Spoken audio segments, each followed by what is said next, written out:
Ne vous conformez pas au siècle présent. Ne vous conformez pas au siècle présent.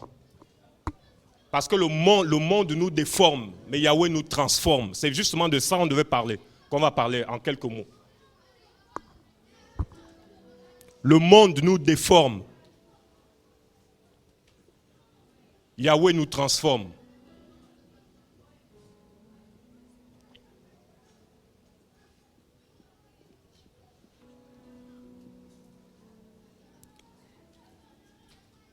Le monde nous déforme. Yahweh nous transforme. On va lire Romains 12, à partir du verset 1 à 2.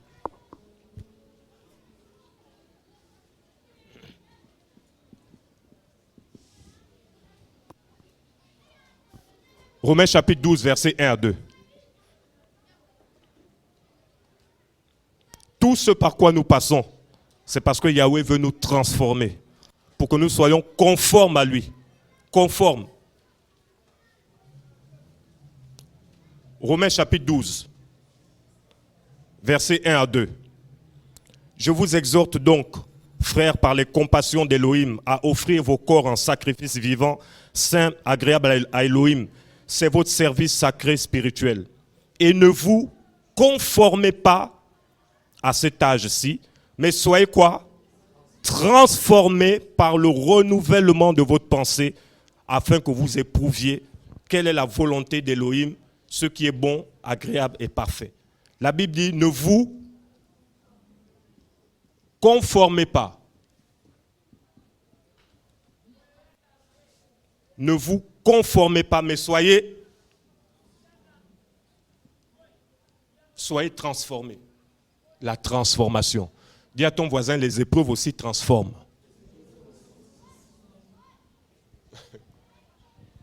Ne vous conformez pas au siècle présent.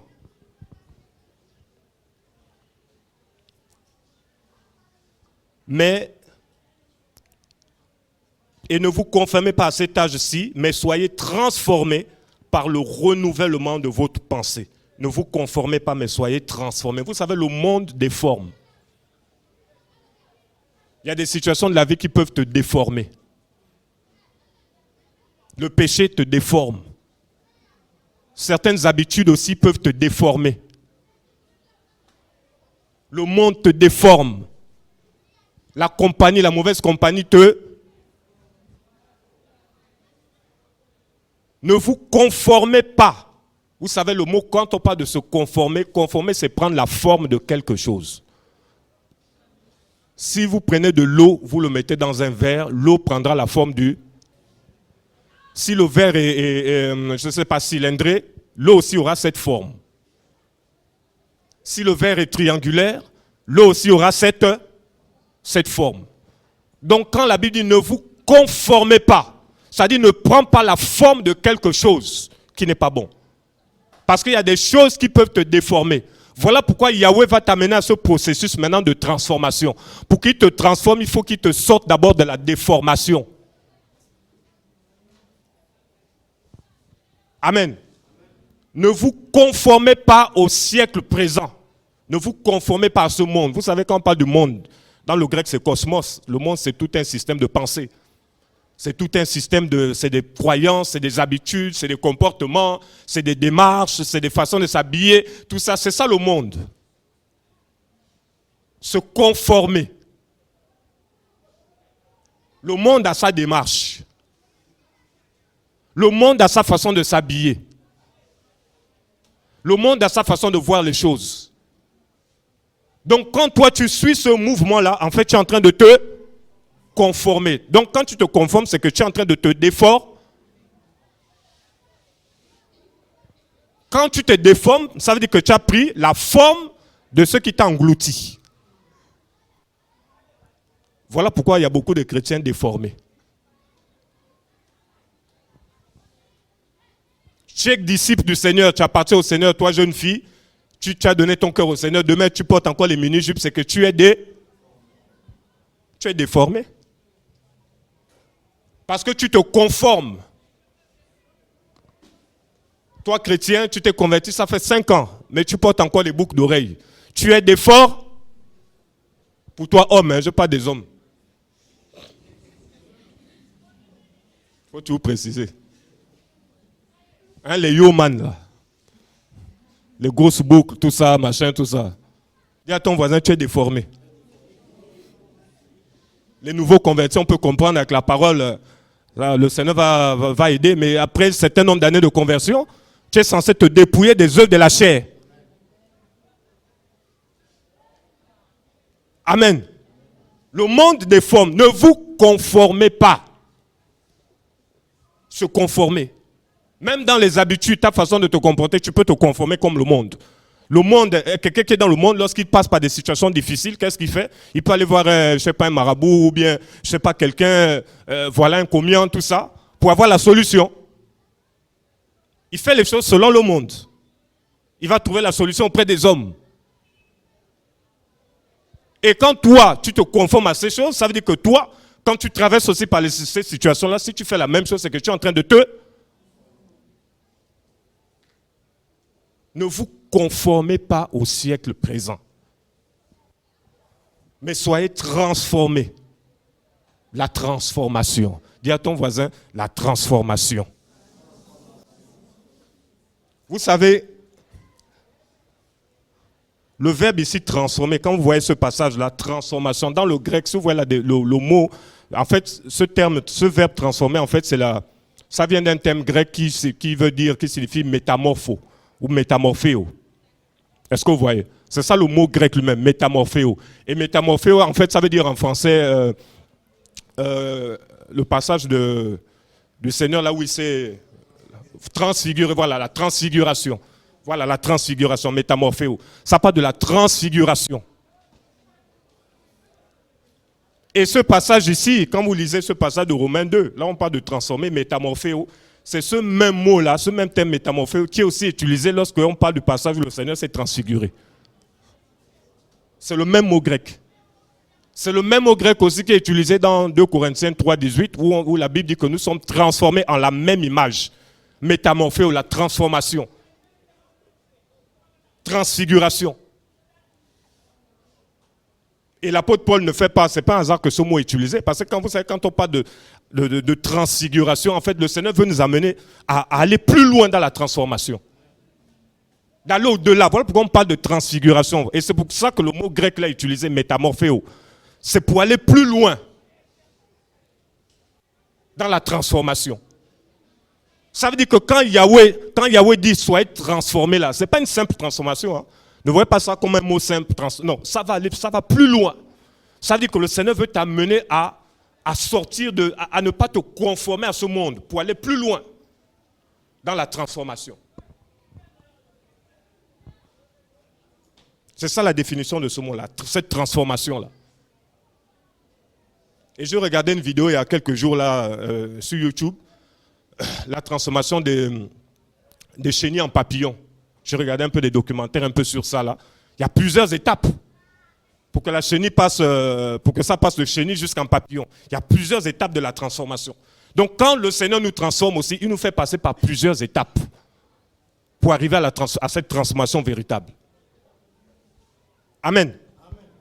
Il nous fait passer par plusieurs étapes. Parce qu'il faut savoir, frères et sœurs, que l'objectif en tant que disciple du Seigneur, c'est de ressembler à lui. C'est ça la finalité. Hein? Tu es converti, c'est pour être à son image. Il n'y a pas autre chose. Donc le Seigneur va utiliser tous les moyens pour atteindre ce but. C'est ça l'objectif du Seigneur. Il veut atteindre ce but pour toi. Il est prêt à utiliser les gros marteaux, avec les grosses pointes là. Les gros marteaux là, tout ça pour te transformer. Parce que quand tu te conformes là, le Seigneur veut t'amener à la transformation. C'est ça. Pourquoi le Seigneur veut nous amener à la transformation? C'est parce qu'on passe tout notre temps, on se conforme trop. On se conforme trop. On est trop déformé. On n'est pas encore arrivé. Hein? Le chemin est encore long. Hein? Le Seigneur continue de te transformer. Ne vous conformez pas, mais soyez transformés par le renouvellement de l'intellect. Soyez transformés, métamorphés ou transfiguration. Allez plus loin. La transformation. Et le Seigneur utilise plusieurs moyens pour te transformer. Le premier moyen, c'est quoi? Qui connaît? Répondez. Ah, gloire au Seigneur. Il y a quand même des gens qui suivent. C'est bien. Le premier moyen, c'est quoi? Là,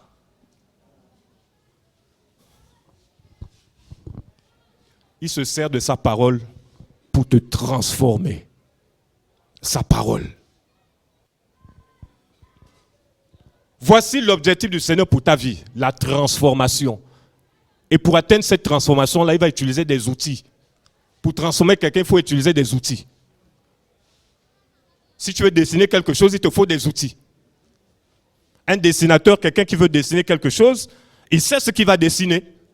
Quand tu sais ce que tu vas dessiner, ça veut dire que tu connais les outils que tu vas utiliser. Ah. Donc comme le Seigneur veut nous amener à la transformation, il connaît les outils qu'il va utiliser. Ce n'est pas à toi de donner les outils au Seigneur. Non, Seigneur, s'il te plaît, prends ça. Ça, c'est doux. Le Seigneur vient avec le marteau. Tu dis non, Seigneur, s'il te plaît, prends ce marteau en plastique là. Dis à ton voisin, il n'y a pas de marteau en plastique. Il y en a qui donnent au Seigneur, qui vont faire les courses pour donner les instruments, les outils au Seigneur. C'est terrible, hein? Eh ma soeur, pardon, je vais acheter mes outils, je vais donner ça au Seigneur. Seigneur, pardon, brise-moi avec ça. Ah! Le Seigneur dit non, non, non, non, non, non. C'est moi qui fais. J'ai mes outils. Parce que je connais la forme que je vais te donner. Donc c'est moi qui ai les outils véritables. C'est ça. Tu peux dire un dessinateur, quelqu'un qui sait ce qu'il va dessiner. Attends, non. Ou bien ceux qui ont fait la statue de, c'est pas la Renaissance là. Ils connaissent les outils qu'il a utilisés. Ils ont dessiné d'abord. Après le dessin, ils ont maintenant, voilà, ils ont fait une liste des outils. En fonction de ce qu'ils veulent faire. Donc les outils dépendent de ce qu'on va te faire. Ah Seigneur. Le message me parle aussi. Hein. Le Seigneur me dit, toi-même aussi, écoute bien. Je dis, Seigneur, merci. On est prêt. Lui-même, il prend les outils. Voici la table là. Il dépose tous les outils. Toi, tu es assis en salle d'attente. Hein. Dis à ton voisin marteau. Dis la scie. Le bistouri. La lame. La hache. La tronçonneuse. Quoi encore? Le marteau piquant, le pilon. Quoi encore même là? Le fer. Le chevron. 75 kilos.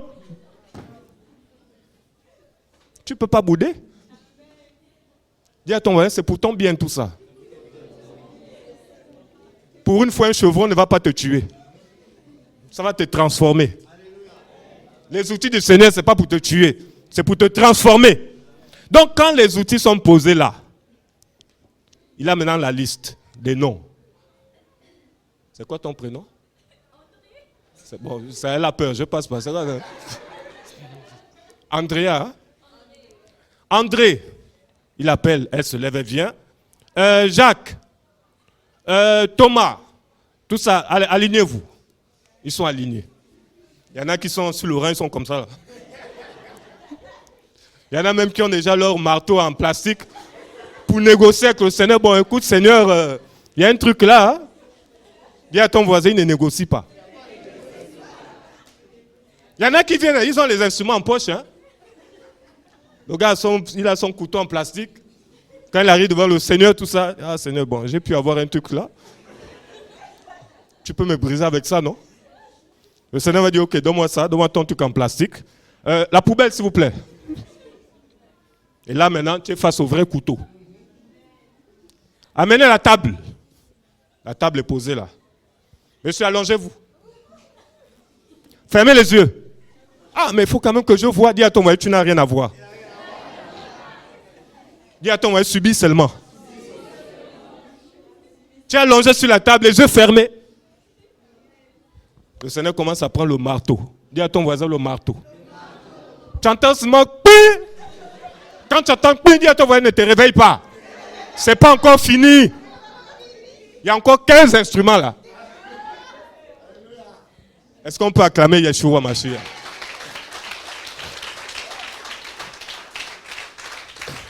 C'est ça le Seigneur. Hein? Toi, il a seulement utilisé un seul instrument. Tu quittes maintenant la table en courant. Dis à ton voisin, tu vas où? Viens. Quand tu cours comme ça, le Seigneur va te poursuivre.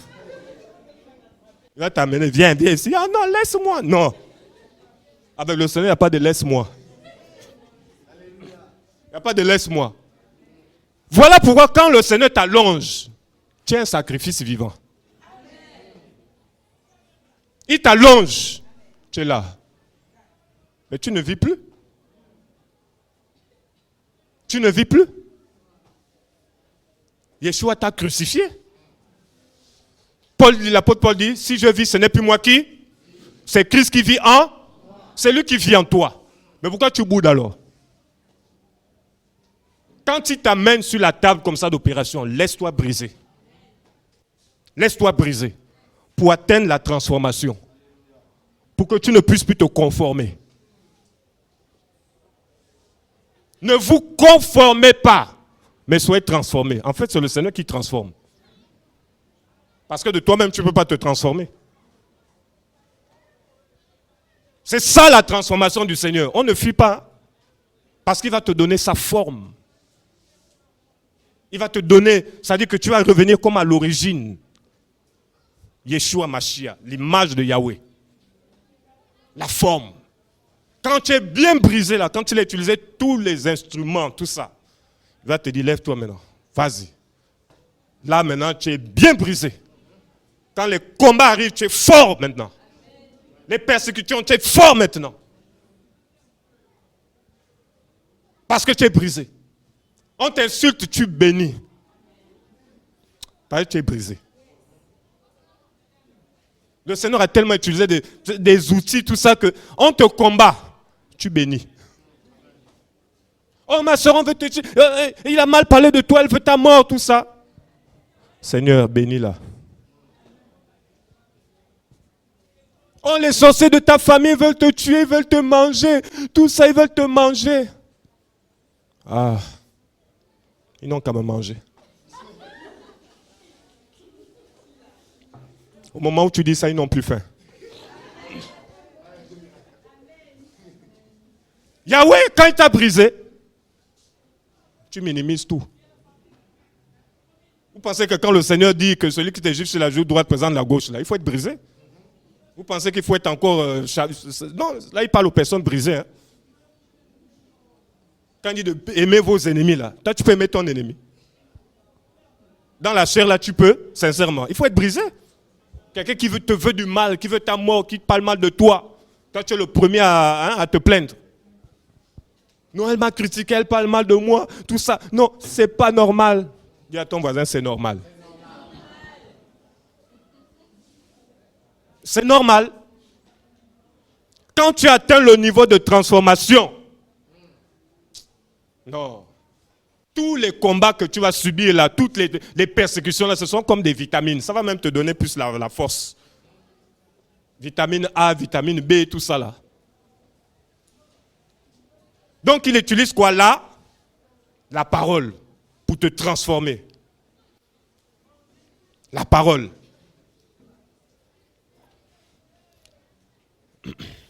Et quoi d'autre encore qu'il utilise? Qu'est-ce que le Seigneur, après la parole, qu'est-ce qu'il utilise encore? Les hommes. Dis à ton voisin les hommes. Pour t'amener à la transformation, à l'image de Yeshua Mashiach, le Seigneur va aussi se servir des hommes. Pour atteindre le niveau, pour être comme le Mashiach, il va se servir de sa parole, il va aussi se servir des hommes. Donc ça veut dire qu'il y a des hommes que le Seigneur va utiliser pour ta transformation. Il y a des gens qui vont te combattre parce que c'est le plan de Yahweh. C'est-à-dire qu'il y a des gens qui participent vraiment à ta transformation. Même parfois, eux ne se rendent pas compte. Voilà pourquoi le Seigneur dit de prier pour ceux qui vous combattent. Parce qu'il sait qu'il y a un travail qui est en train de se faire pour toi. Donc prie seulement pour eux. Parce que le Seigneur se sert d'eux aussi pour te transformer. Transformer ton caractère. Non, mais vraiment, je n'en peux plus. Non, mon collègue là, ma collègue là, elle a un mauvais caractère. Vraiment, il faut supporter. Il faut supporter. Non, mais lui, il a un caractère difficile. Non, quitte ça, je ne veux pas. Non, il faut supporter. Vous serez face à des gens compliqués, des caractères compliqués. Tu parles aujourd'hui, ne comprends pas. Le Seigneur va te travailler même la patience. Donc, par les hommes, le Seigneur aussi te change. Par les hommes, le Seigneur te donne même la patience. Tu expliques quelqu'un une chose, il n'a pas compris. Demain, mais toi, tu es obligé de supporter. L'amour, dis à ton voisin l'amour. Le Seigneur permet ça pour te transformer. Oh Seigneur, je vais être patient, je vais être rempli d'amour, je vais être ceci. Mais le Seigneur se sert aussi des hommes. Mais oui. Il se sert des hommes pour te façonner. Oh non, vraiment, moi j'ai un cœur vraiment plein d'amour. J'ai un cœur vraiment, moi vraiment j'aime faire du bien aux gens. Quand quelqu'un vient devant toi, il a faim. J'ai faim, tout ça. On va manger là-bas. Oh Seigneur. Alors que le Seigneur même se sert de celui qui a faim là pour te transformer, pour que tu aies aussi ce cœur d'amour. Il se sert des hommes pour t'amener à la transformation. Tu ne peux pas être transformé sans les hommes. Ça, c'est impossible. Tu ne peux pas dire que tu es un homme humble alors que tu n'as... Je ne sais pas quoi. C'est par des situations que tu vis où on va vraiment voir qu'on peut témoigner. Tu vas dire non, je suis un homme humble, tout ça, alors que tu n'as jamais eu, par exemple, une tentation où tu as failli peut-être tomber dans l'orgueil. Est-ce qu'on comprend quelque chose? Oui. Il y a des situations, parfois, ça veut t'amener à l'orgueil. Voilà. Mais après, tu refuses. Tu dis non. C'est là le brisement. Le brisement viendra à chaque fois que tu vas refuser de te compromettre. C'est ça. Quelqu'un t'a mal parlé, quelqu'un te fait du mal, quelqu'un t'a peut-être giflé, tout ça. Tu es en colère, tout ça. Tu as vraiment envie de réagir, mais le fait de résister, de dire non. Je garde le calme, je reste dans l'amour. Le Seigneur te brise comme ça. Donc, ce n'est pas les situations de la vie, les hommes. Toi, tu es resté dans ton coin. Non, moi, je vis ma vie chrétienne. Dis à ton voisin, tu ne seras pas transformé. Les chrétiens isolés, là. Tu vas être transformé comment? Tu es dans ton coin. Non, ne m'appelez pas. Moi, je vais aller au ciel. Dis à ton voisin, tu es encore sur la terre. Non. Il faut affronter. Même dans le couple, toi qui es marié, Yahweh se sert même de ta femme aussi pour te briser. Ou de ton mari pour te briser. Là, il y a les amen forts. Les hommes, c'est ça. Même dans le foyer, les hommes. Les femmes, c'est ça. Le mariage aussi, c'est ça. C'est le brisement aussi. Le Seigneur t'amène à supporter ton époux. La femme aussi, le Seigneur t'amène à supporter ton mari. Vous supportez. Parfois, c'est compliqué, tout ça. Le brisement. Il travaille aussi le cœur de l'homme, du mari, pour que tu puisses aimer ta femme. Non, mais vraiment, Seigneur, son caractère me fatigue, tout ça. Tu l'as épousé, il faut l'aimer. La transformation, il se sert des hommes. Ah, Seigneur. Donc, il ne faut pas fuir. Hein? Avec le Seigneur, on ne fuit pas la transformation, on ne fuit pas. Il faut être prêt à affronter toutes sortes de caractères. Le Seigneur a tout affronté. Hein?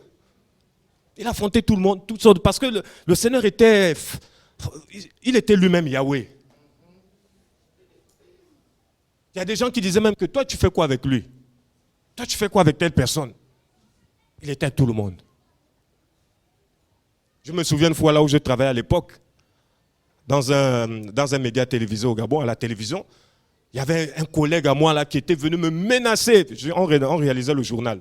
Je ne sais pas ce que s'était passé, tout ça. Il vient me menacer, je suis en train de travailler. Il me menace, un païen. Il est venu comme ça, là. Il me pointe du doigt. Il me pointe, il me menace. Il était devenu rouge. Pourtant, il est noir. Il était devenu rouge. En colère. Il me menace. Non, c'est ça, on va se frapper. J'étais là, j'ai gardé mon calme. J'étais là. Il m'accusait faussement. Il me menaçait, tout ça. J'étais là en train de travailler. Il me menace. C'est moi qui le calmais. Calme-toi, calme-toi, calme-toi. Le fait que le Seigneur a permis que j'ai la maîtrise de soi, ça l'a apaisé. Ah!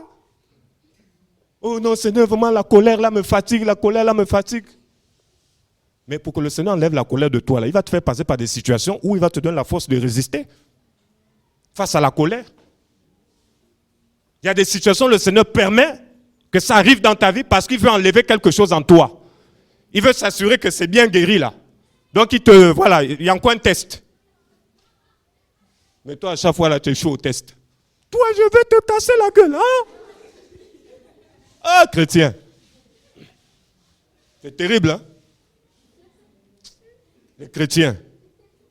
J'ai déjà vu des chrétiens comme ça, hein? Quand il est seul, il s'énerve quand il voit les frères. Frère, on t'a vu, hein? Ils sont comme ça, pleins. Vous les voyez là, les plus hypocrites là, c'est dans l'église. Hein? Les vrais hypocrites. Ils sont là, ils jouent les doux. Tout ça, ils jouent les humbles. On pense que l'humilité, c'est la petite voix. Bonjour. Ça va, frère? Oui, ça va. Ah, le frère est humble, hein? Ouais, ouais. Dis à ton voisin, l'humilité, c'est pas la petite voix. Le même là, quand on l'appelle au téléphone là. Allô? Appelle-moi après toi aussi. Je suis en réunion. Oh, ça fait 2. Tu raccroches au nez. Dis à ton voisin, tu n'es pas transformé. Même au téléphone, il faut bien répondre aux gens. Oh Seigneur. La transformation. Il se sert des hommes. C'est ça, hein? Pour que le Seigneur nous amène à cette étape-là. Les hommes. Dans le foyer, tout ça, il nous transforme. C'est ça. Dans le couple, tout ça, avec ta femme, tout ça, il va vous façonner. Tu ne vas pas fuir. Ne te dis pas que, ok, je me suis marié, je suis en sécurité. Dis à ton voisin, sécurité. Entre griffes. Tu vas aussi subir le brisement. Ah oui, c'est ça. Voilà pourquoi la Bible dit toute chose concourt au bien. Ce que toi tu vois peut-être que c'est dur, c'est mal, mais le Seigneur pour lui c'est bien, c'est bon pour toi. Le Seigneur est mieux placé pour savoir ce qui est bon pour nous. Amen. Il est mieux placé pour savoir ce qui est bon pour toi. Oh Seigneur, aide-nous. Après les hommes, quoi encore? Les épreuves. Les épreuves, les situations de la vie. Donc vous voyez que tu ne peux pas te transformer, être à l'image du Seigneur sans passer par tout ça. Est-ce qu'une chenille devient aussitôt papillon à la minute? Il y a des étapes pour atteindre le niveau de papillon, de cette transformation-là. Donc vous voyez que le Seigneur, quand il nous façonne, là, il nous fait passer par des étapes. Et parmi ces étapes-là, il y a aussi les épreuves. Peu importe les épreuves, c'est les épreuves. Pas les épreuves que toi-même tu allais provoquer à cause du péché. Tu allais pécher, oh c'est mon épreuve. Non, non, non. Tu es en train de subir la conséquence de ton péché. Il faut te repentir. Tant que tu es dans la sanctification, la crainte du Seigneur, toutes les épreuves là qui vont t'arriver là, c'est pour ta transformation. C'est pour ta transformation. Donc les épreuves qui t'arrivent, ne dis même pas, Seigneur, je ne sais pas, est-ce que j'ai péché? Est-ce que... Non, non, non, ne te pose pas la question. Tu crains le Seigneur, ce qu'il permet là, les épreuves là, c'est pour ta transformation. Les épreuves. Et nos devanciers, comme l'apôtre Paul, tout ça, ils ont subi ça. Ils ont subi toutes ces choses. Ils ont subi des épreuves. L'apôtre Paul a été même menacé de mort. Les gens complotaient contre lui pour le tuer. Les gens vont aussi comploter contre toi. Peut-être là où tu es là, on complote même contre toi. Il y a des choses dont tu n'es pas au courant que le Seigneur sait. Peut-être on complote comme toi. Peut-être il y a les gens qui veulent ta mort. Voilà pourquoi la Bible dit que le Seigneur n'avait pas besoin qu'on lui parle des hommes. Hein. Il connaît ce qui est dans le cœur de l'homme. Il connaît. Quand Judas est venu faire un baiser là, il n'a pas dit à Judas, « Bonjour Judas, ça va ?» Il dit non. Il savait ce que Judas est venu faire. Il savait que Judas est venu le livrer. Mais comme c'était déjà son heure, il s'est donné. La transformation. Quand le Seigneur nous transforme par les épreuves, c'est pour que nous soyons comme lui. C'est ça la finalité, être comme lui. Tenir ferme. Voilà pourquoi tu ne dois pas te décourager dans la marche. Tu ne dois pas, même si tu as failli, relève-toi. Relève-toi. Répands-toi, comme Pierre. Vous savez, Pierre, il a renié le Seigneur 3 fois. Il a fini par pleurer. Il a reconnu qu'il a mal agi. À cause de la pression. À cause de la pression, là, tu peux faire des choses terribles. Hein? Oui, oui. Pierre, à cause de la pression, non, je ne le connais pas. Non, je ne le connais pas. Non, je ne connais pas le Seigneur. Ah! Le Seigneur savait déjà, il savait d'avance que Pierre allait le renier. Il savait d'avance. Mais il n'a pas condamné Pierre. Dans Actes chapitre 2, lorsque l'Esprit est descendu, Pierre était parmi ceux qui ont reçu le feu. Il a même remis les clés du royaume. C'est ça la miséricorde de Yahweh. Est-ce qu'on peut l'acclamer?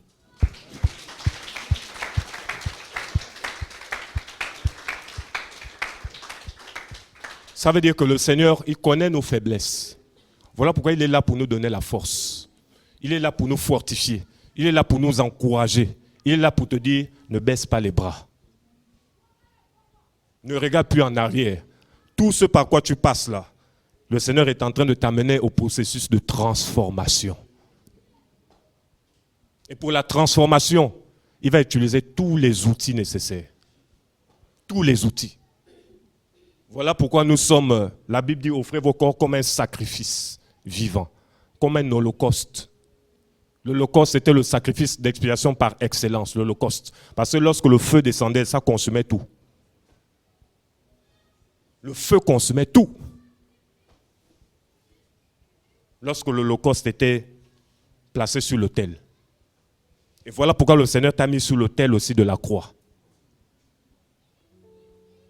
Et son feu, quand ça descend, ça consume en toi les œuvres de la chair. Ça consume. Et lorsque tu es brisé, lorsque tu es façonné, tu deviens un vase utile pour son œuvre. Un vase utile pour son œuvre. Voilà pourquoi les personnes souvent que le Seigneur utilise beaucoup sont les gens simples. Des gens simples. Des gens qui sont brisés. Brisés complètement. C'est ça le Seigneur. Et c'est ce qu'il est venu faire au Sénégal. Transformer des vies. Transformer des cœurs. Tu étais certainement déformé, mais le Seigneur te dit, il te transforme. Il te transforme en profondeur. Et tout ce par quoi tu passes ou que tu passeras demain, c'est pour ta transformation. Voilà pourquoi tu dois toujours le bénir. Tu dois toujours le louer. Tu dois toujours le célébrer. Tu dois toujours le rendre grande gloire à Yahweh. Parce qu'il veut te voir à son image. Pour que lorsque les gens te regardent, on voit la gloire de Yahweh sur ton visage. Le monde a besoin de voir Yahweh. C'est toi l'adresse. C'est toi que les gens doivent voir. Le monde est tellement déformé. Voilà pourquoi Yahweh cherche des âmes qu'il va transformer. Et c'est ce qu'il va commencer à faire au Sénégal. La transformation des vies, des cœurs. Et quand tu es transformé comme ça, quel impact? Quel impact? Même dans la famille. Tu veux voir les gens de ta famille convertis, soient transformés. Parce que quand tu es transformé, tu es comme un aimant. Ça attire. Ça attire. Tu ne vas même pas trop parler, mais les gens vont voir. C'est terrible. Rien que par ta vie, des gens peuvent être bouleversés. On le voit même dans le monde. Il y a des gens même dans le monde. J'avais suivi un reportage comme ça, là, c'était avant. Une personne dont on disait, ah mais lui il est vraiment humble, c'est un homme simple. Tout le monde, plusieurs personnes dans le monde parlaient de cet homme-là. Un païen. Oh, il est humble, c'est-à-dire que par sa façon de vivre, pourtant il n'a pas le Seigneur. Mais les gens étaient influencés. On parlait d'un footballeur en tout cas. Les gens étaient influencés. Oh, il a autant d'argent, mais il est simple. Oh, il a ceci, il est simple. Il ne se fait pas voir. Tout ça. Il va aux entraînements, parfois à pied. Donc vous voyez que la vie de quelqu'un est capable d'impacter. Imagine que tu as le Seigneur. Si déjà les gens de ce monde, avec leur vie, soi-disant règle, attirent, mais à combien plus forte raison toi qui as le parfum du Mashiach? Ça c'est quel parfum dont on ne connaît pas l'odeur, on ne sent pas l'odeur. Il y a des parfums, on dit c'est 2 jours, 48 heures où il y a encore l'odeur. Mais avec le Seigneur, le temps est infini. Un parfum, on est censé sentir l'odeur, même à distance. Parce qu'il y a des gens, quand ils mettent des parfums là, tout ça là, oh, il a mis un très beau parfum. Ça attire, hein, l'odeur du parfum. Ah non? Ça attire. Mais le parfum du Mashiach, ça attire plus. Ça veut dire que là où tu es là, tu es censé porter la bonne, tu es censé sentir cette bonne odeur.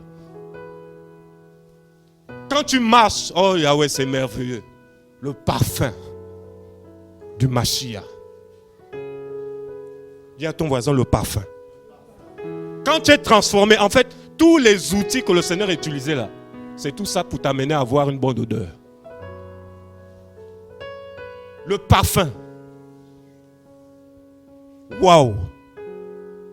Voilà pourquoi quand les gens sentent bon, quand ils ont cette odeur de parfum là, c'est-à-dire que c'est non, vous ne voulez plus quitter cette présence là. La bonne odeur. La sainteté, c'est une odeur.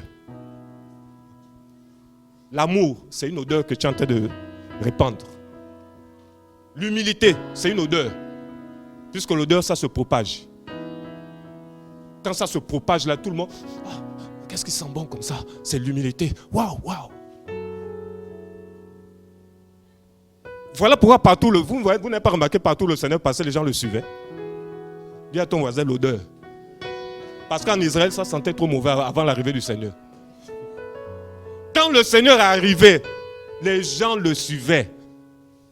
Même s'il fallait faire 100 km, les gens étaient prêts à marcher. Ils ne voyaient même plus la distance. Les gens le suivaient.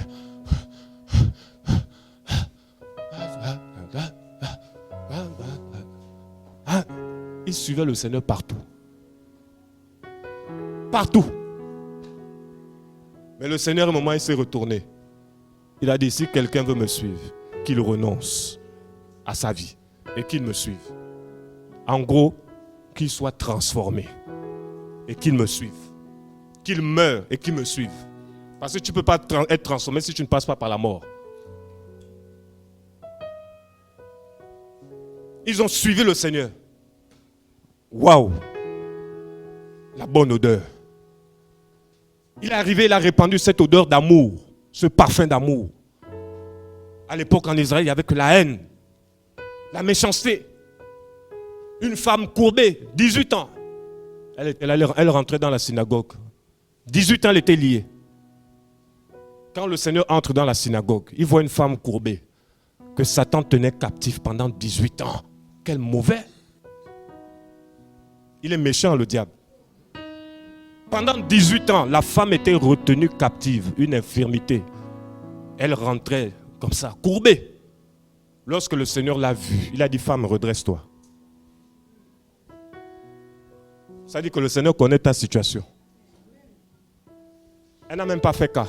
Le Seigneur peut te délivrer, même tu ne te rends même pas compte. Tu constates seulement que tu es restauré. Elle s'est redressée.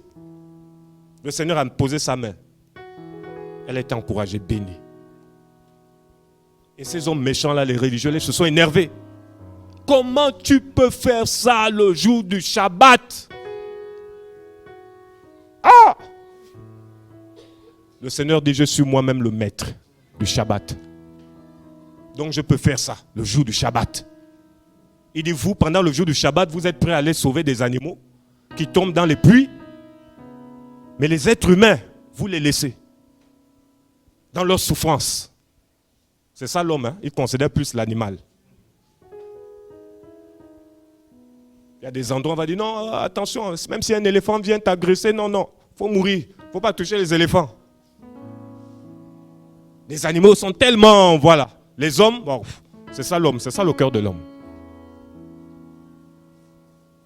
L'amour de Yahweh. Dis à ton voisin, sois transformé à son image. La transformation. Le Seigneur est venu t'encourager encore ce soir. Il est venu encore te dire qu'il n'a pas fini. Il est venu te dire qu'il va encore te transformer. Les combats là, ça va augmenter. Hein?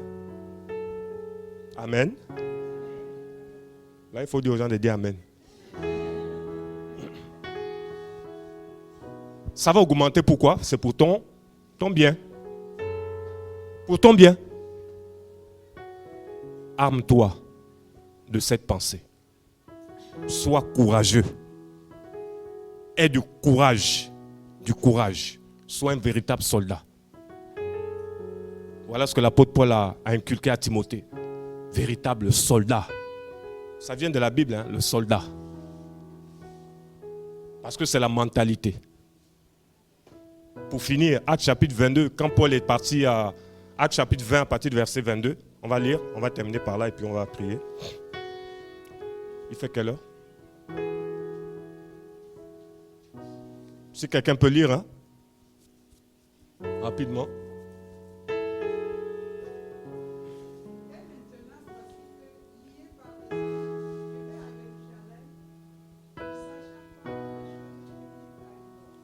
Lié par l'esprit, je vais où? À Jérusalem, ne sachant pas les choses qui m'y arriveront. Vas-y, continue. De ville en ville, l'Esprit Saint rend témoignage. Ah, qui lui a dit ça? Ah, l'Esprit parle. Hein? L'Esprit a dit à Paul, des liens de tribulation t'attendent là où tu vas. Là. Mais Paul dit, il ne fait aucun cas de sa vie comme si elle était précieuse. Pourvu qu'il accomplisse sa mission avec joie. Donc Paul se sentait déjà un homme brisé, mort. C'est depuis lui qui vit. Il a dit, bon, peu importe ce qui m'arrive, ben, toute chose qu'on va concourir à mon bien, il a foncé à Jérusalem. Et c'est ça la mentalité du guerrier. Est-ce qu'on peut acclamer Yeshua Mashiach?